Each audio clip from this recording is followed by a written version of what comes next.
नमस्कार, city news Delhi channel में आपका स्वागत है। मैं हूं आपके साथ रविंदर कुमार।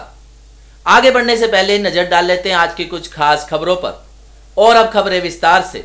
4 दिन पहले हुए भजनपुरा के अंतर्गत सुभाष मोहल्ले से बच्चे के अपहरण की गुत्थी को भजनपुरा पुलिस ने महज 36 घंटों में सुलझाकर अपहरणकर्ता को सलाखों के पीछे पहुंचा दिया और बच्चे को सकुशल उसके माँ बाप के हवाले कर दिया। परिजनों ने भजनपुरा पुलिस को तहे दिल से धन्यवाद भी दिया है। देखिए हमारी इस खास रिपोर्ट में।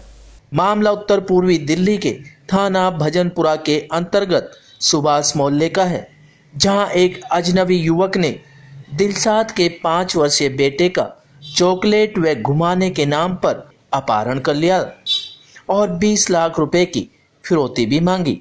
भजनपुरा पुलिस ने मामले की गहराई से जांच करते हुए महज 36 घंटे में सकुशल दादरी से बच्चे को बरामद कर लिया। पुलिस की गिरफ्त में खड़ा यह अपहरणकर्ता आसिफ सैफी है, जो 20,000 रुपए के कर्ज के चलते बच्चे का अपहरण कर दादरी ले गया। आसिफ सैफी ने बीटेक, एमटेक और मुखर्जी नगर में रहकर यूपीएससी की पढ़ाई कर रहा था। अब आप सोच रहे होंगे कि आसिफ ने भजनपुरा आकर बच्चे का क्यों अपहरण किया, तो चलिए हम आपको पूरे मामले की पूरी हकीकत कहानी बताते हैं। दरअसल आसिफ सैफी ने अपनी नौकरी लगाने के लिए सुभाष मोहल्ले में ही एक शख्स को 20,000 रुपए दिए थे, लेकिन उस शख्स ने ना तो आसिफ के पैसे लौटाए और ना ही उसकी नौकरी लगवाई। उसी शख्स की तलाश में आसिफ रोज सुभाष मोहल्ले की उस गली में जाया करता था जिसमें दिलशाद का मकान था, और दिलशाद का 5 वर्षीय बेटा भी अन्य बच्चों के साथ खेलता रहता था। आसिफ ने 1-2 दिन में ही लालच देकर बच्चे से दोस्ती कर ली और उसके घर से भी दिलशाद का नंबर भी ले लिया। दिलशाद के काम धंधे का भी पता कर आसिफ ने बच्चे को चॉकलेट और घुमाने के बहाने अपहरण कर दादरी ले गया।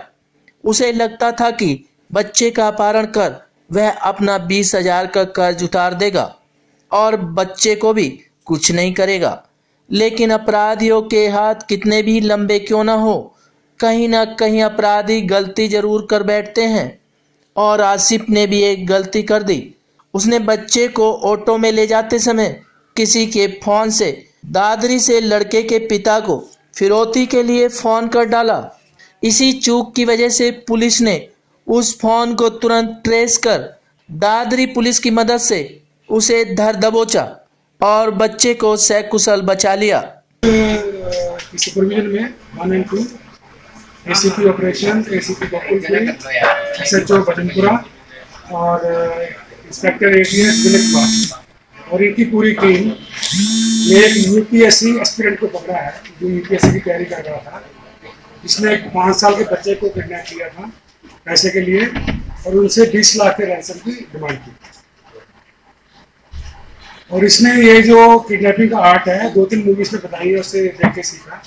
एक इंडियन मूवी बता रहा था, एक सिंघम बता रहा था, एक कोई तेज मूवी बता रहा था जिसमें कि अपहरण का बारे में बताया।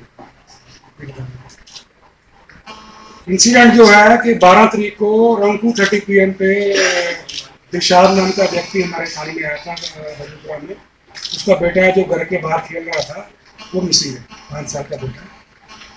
उसको तुरंत हमने टीमें बनाई गई, जिसमें हमने अन्य कमेटी के लोग हमारे बाहर खड़े उनकी भी हेल्प। खाली कमरे में रात में रखा है, इसने बेडशीट वगैरह खरीदी, बच्चा बनियान में था उसको टी-शर्ट खरीद के दी उसने पहनने के लिए, फिर सुबह कॉल की। इस तरह इसका इरादा बच्चे के इसमें 20 लाख रुपए लेना। अब बच्चे का परिवार दिल्ली पुलिस की तरफ से किए गए कार्य के लिए धन्यवाद दे रहा है। फिलहाल अपहरणकर्ता को पुलिस ने जेल भेज दिया है और बच्चा सकुशल अपने माता पिता की गोदी में खेल रहा है। बहरहाल कुछ भी हो, हमें ऐसे मामलों से सीख लेनी चाहिए ताकि हमारे नादान बच्चे अपने घर आंगन गली में सुरक्षित खेल सकें और हमारी आंखों के सामने रह सकें। जरूरत है हमें अपने बच्चों पर ध्यान रखने की, तो जागते रहिए और सतर्क रहिए। वहीं दूसरी ओर उत्तर पूर्वी दिल्ली के थाना जाफराबाद के अंतर्गत मौजपुर मेन मार्केट में उस समय अफरा तफरी का माहौल बन गया जब एक मोबाइल की दुकान में शॉर्ट सर्किट की वजह से आग लगने से एक शख्स की जलने से मौत हो गई और 4 लोग गंभीर रूप से घायल हो गए। इस हादसे में दुकान में रखा सारा सामान जलकर राख हो गया। इस घटना में परिवार ने अपना घर चलाने वाला मुखिया खो दिया। वहीं दूसरी ओर घायल जिंदगी और मौत से लड़ रहे हैं। देखिए हमारी इस दर्दनाक रिपोर्ट में।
सुबह 5 बजे इनकी मिसेज गई थी पार्क घूमने के लिए, तो इन्होंने मोटर चलाई और बल्ब जलाया और ये जाके लेट गए।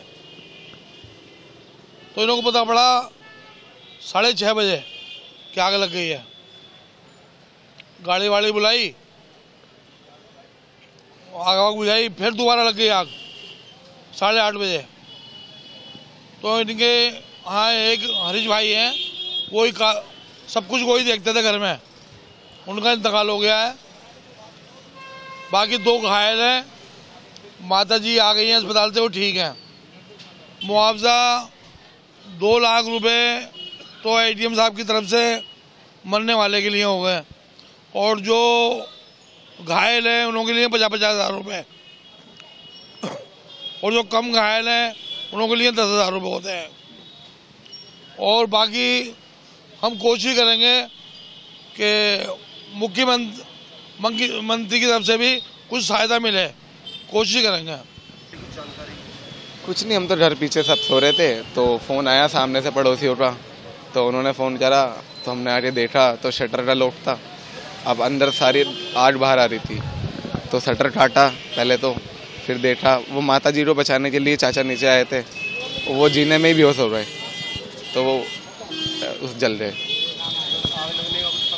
शॉर्ट सर्किट हुआ है, कंफर्म है। सिटी न्यूज दिल्ली के प्रोग्राम में अभी वक्त हो चला एक छोटे से ब्रेक का। ब्रेक के बाद हम जल्द हाजिर होंगे, आप बने रहिए हमारे साथ। Hi friends, my name is Suman. मैंने ग्रेजुएशन की है और एक मैं मीडियम फैमिली से हूँ, बट मैं कुछ करना चाहती थी अपनी फैमिली के लिए, बट मेरे पास स्किल्स नहीं था जिससे मैं कुछ कर सकूँ। तो मुझे मेरी फ्रेंड से पता चला PMKVY के बारे में, तो मैंने LNFS से 45 दिन का कोर्स किया जिससे मुझे कुछ बेटर महसूस हुआ ताकि मैं कुछ कर सकती हूँ। तो मैंने रिटेल का कोर्स किया। रिटेल में मुझे बहुत काफ़ी नॉलेज मिली और मेरे कम्युनिकेशन भी मेरा अच्छा हुआ और मुझे इंग्लिश में भी काफ़ी इंप्रूवमेंट हुआ, जिससे मुझे लगा हाँ मैं कुछ कर सकती हूँ। जैसे रिटेल में काफ़ी कुछ अच्छा होता है, बताते हैं जैसे कस्टमर को कैसे हैंडल करना होता है मर्चेंडाइज के वगैरह में। और जैसे अगर आप कोई अपना आगे बिजनेस करना चाहते हो तो उसमें भी आपको काफ़ी हेल्प मिलती है। अब मैं नौकरी करने के लिए तैयार हूँ, मैं बड़े बड़े शोरूम में नौकरी करना चाहती हूँ। हर लड़की से कहना चाहती हूँ कि एक बार आप भी आएँ और रिटेल में कोर्स करें। रिटेल बहुत अच्छा है, इसमें सेफ्टी है और इससे आप सेल्फ डिपेंड भी बन सकते हो, जो आपके लिए बहुत ज़रूरी है। मैं प्रधानमंत्री जी की बहुत शुक्रगुजार हूँ जिन्होंने ये योजना चलाई, कौशल भारत कुशल भारत।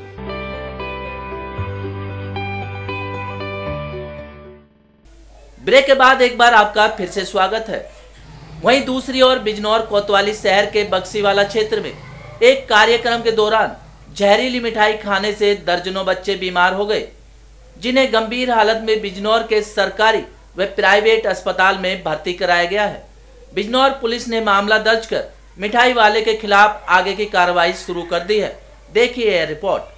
बिजनौर थाना कोतवाली शहर के बक्सीवाला क्षेत्र में एक कार्यक्रम के दौरान उस समय हंगामा खड़ा हो गया जब जहरीला रसगुल्ला खाने से कई बच्चों की हालत बिगड़ गई। गंभीर हालत में बच्चों को निजी अस्पताल सहित जिला अस्पताल में भर्ती कराया गया, जहां बच्चों की हालत खतरे से बाहर बताई जा रही है। आपको बताते चलें, बक्सीवाला क्षेत्र में एक कार्यक्रम के दौरान घर वालों ने बिजनौर के बुखारा बक्सीवाला रोड स्थित अक्सा स्वीट से रसगुल्ले खरीदे थे। इन रसगुल्लों को कार्यक्रम खत्म होने के बाद वहां गए बच्चों को एक पैकेट में ये रसगुल्ले खाने के लिए दिए गए थे। बच्चे जैसे ही रसगुल्लों को घर पहुंचकर खाने लगे, वैसे ही बच्चों की तबीयत खराब होने लगी। बच्चों को दस्त और उल्टी होनी शुरू हो गई। बच्चों की तबीयत खराब होने पर परिजन बच्चों को लेकर अस्पताल की तरफ भागे। उधर कुछ बच्चों का इलाज जिला अस्पताल बिजनौर और शहर के निजी अस्पतालों में चल रहा है।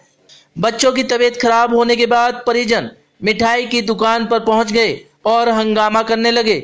परिजन घंटों तक मिठाई की दुकान के सामने हंगामा करते रहे।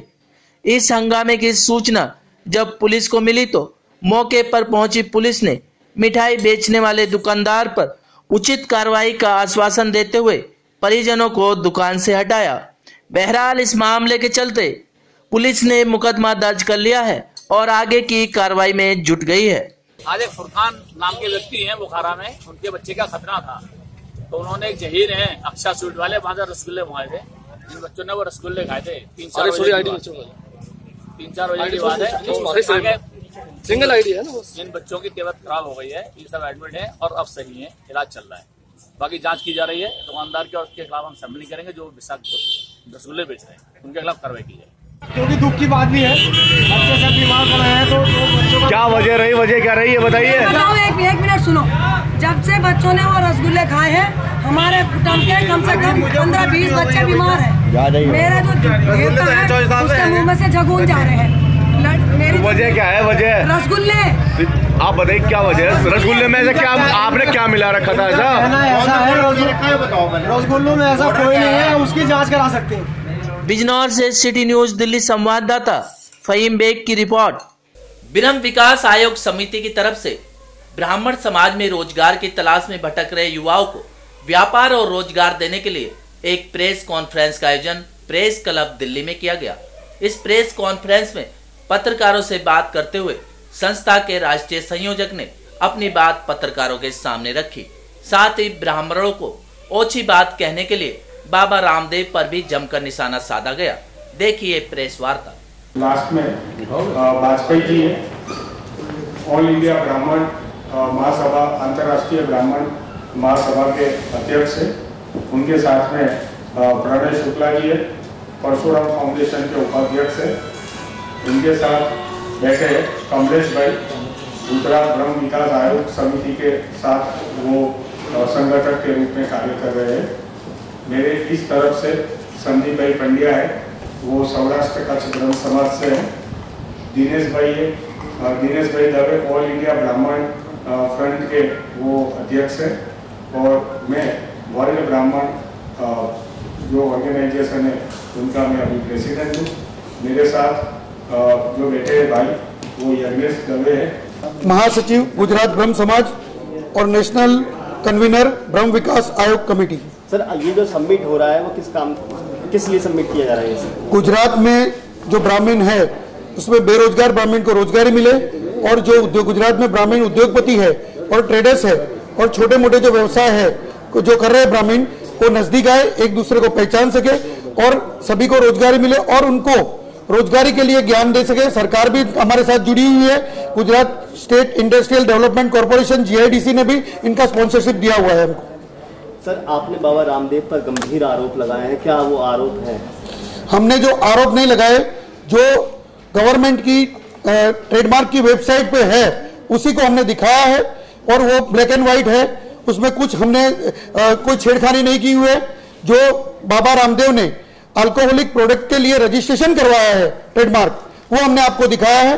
और ये आप बाबा रामदेव के पर आरोप नहीं है। बाबा रामदेव ने जो ये किया है गलत है।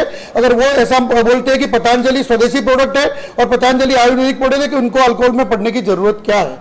सर इस समिट में कितने लोग भाग ले रहे हैं और कब होने वाला है? बिजनेस समिट 28 और 29 अप्रैल गुजरात के अंदर जो सुप्रसिद्ध महात्मा मंदिर है, जो मोदी साहब ने गुजरात में इसके अंदर जो वाइब्रेंट समिट करते हैं हर 2 साल में, जो विश्व प्रसिद्ध है, उसी जगह पे मेगा ब्राह्मण बिजनेस समिट होने जा रही है।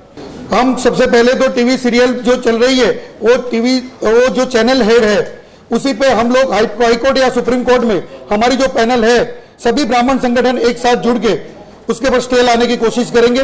वो भी नहीं होगा तो हम रोड पे उतर आएंगे, उसमें कोई शंका नहीं है। हाँ, बाबा रामदेव को माफी मांगनी चाहिए क्योंकि उन्होंने ब्राह्मण का बहुत खराब चित्रण किया है। खुद क्या कर रहे हैं उनको मालूम नहीं है।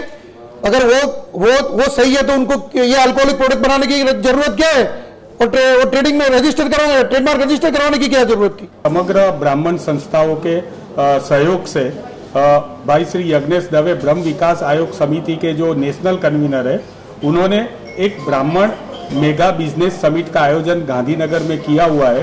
वो समिट में पूरे विश्व भर से ब्राह्मण बिजनेसमैन आने वाले हैं और समिट में हम 3 रिजोल्यूशन पास करने वाले हैं। सबसे पहला रिजोल्यूशन ये है कि बाबा रामदेव के खिलाफ हम लोग अपना आंदोलन और धरना प्रदर्शन करने वाले। दूसरा, ब्राह्मण समाज के खिलाफ जो एट्रोसिटी के जैसे वर्ड यूज किए जाते तो उनके सामने हम केंद्र सरकार से विनती करते हैं कि हमें भी एट्रोसिटी, ब्राह्मण एट्रोसिटी का लाभ मिले। और तीसरा जो सबसे महत्वपूर्ण है वो ब्राह्मण समाज का ब्राह्मण डेवलपमेंट कॉर्पोरेशन पूरे इंडिया में केंद्र सरकार के द्वारा रचित गठन किया जाए। जैसे अलग अलग स्टेट में ब्राह्मण डेवलपमेंट कॉर्पोरेशन है, गुजरात में ब्राह्मण के सिवा अन्य जाति के भी डेवलपमेंट कॉर्पोरेशन है। तो हमारी डिमांड कोई आरक्षण की डिमांड नहीं है, ब्रह्म समाज के जो गरीब और पिछड़े हुए लोग हैं उनके उत्थान की डिमांड है। इस डिमांड के साथ साथ बाबा रामदेव ने जो हमारे ब्रह्म समाज के खिलाफ अपनी सीरियल में जिस तरह से रामदेव की सीरियल में ब्रह्म समाज को विलन दर्शाया गया है, तो उसके सामने हमारा विरोध है। और हम लोग आज बाबा रामदेव की पतंजलि जो संस्था है वो एक गवर्नमेंट ट्रस्ट है और ये गवर्नमेंट के ट्रस्ट के साथ आपने देखा हुआ है कि ट्रस्ट को बहुत से इनकम टैक्स बेनिफिट मिलते हैं। तो हमने पहली बार ये पाया गया कि ऐसी पतंजलि संस्था ने अल्कोहलिक प्रोडक्ट के लिए ट्रेडमार्क रजिस्ट्रेशन किया है। ट्रेडमार्क रजिस्ट्रेशन सिर्फ 2 चीज के लिए कराया जाता है, या तो आपकी प्रोडक्ट कंटिन्यू है या तो आप प्रपोज टू भी ये प्रोडक्ट को बनाना चाहते हो। तो बाबा रामदेव ने ट्रेडमार्क रजिस्टर किया है और अलग अलग इंटरनेशनल ट्रेडमार्क भी रजिस्टर करवाया है। हमने यहाँ पे आप देख सकते हो पतंजलि अल्कोहलिक बेवरेजेस के सभी ट्रेडमार्क गवर्नमेंट की सर्च यहाँ पे आपके सामने दिखाई दे रही है। पतंजलि के प्रोडक्ट के बहिष्कार के बारे में भी हमारे समिट में जो रिजोल्यूशन पास होगा उसमें ये भी एक मुद्दा है। तो आगे से पतंजलि के प्रोडक्ट है वो भी बहिष्कार की हम लोग अभी इसलिए हम लोग वेट कर रहे हैं कि अगर बाबा रामदेव को कुछ दिमाग में अच्छा सा ख्याल आ जाए और उनके जो सदगत गुरु है अगर वो उनके गुरु को मानते हैं कि नहीं, वो तो गुरु के बारे में भी बहुत सी चीजें बाहर पहले भी आई हुई है, लेकिन अगर उनके दिमाग में कोई अच्छा सा ख्याल आ जाए और ब्रह्म समाज की माफी मांगे और ये टीवी सीरियल को अगर वो रुकवा देते हैं तो हमारा आंदोलन बाबा रामदेव या पतंजलि के खिलाफ नहीं है, हमारे समाज के खिलाफ जो बात करते हैं उनके खिलाफ है। हमारे भाई का सूत्र है, जो ब्राह्मण के साथ ब्राह्मण उनके साथ। सिटी न्यूज दिल्ली चैनल में आज के लिए बस इतना ही। कल आपसे फिर होगी मुलाकात इसी वक्त, तब तक के लिए बने रहिए हमारे साथ।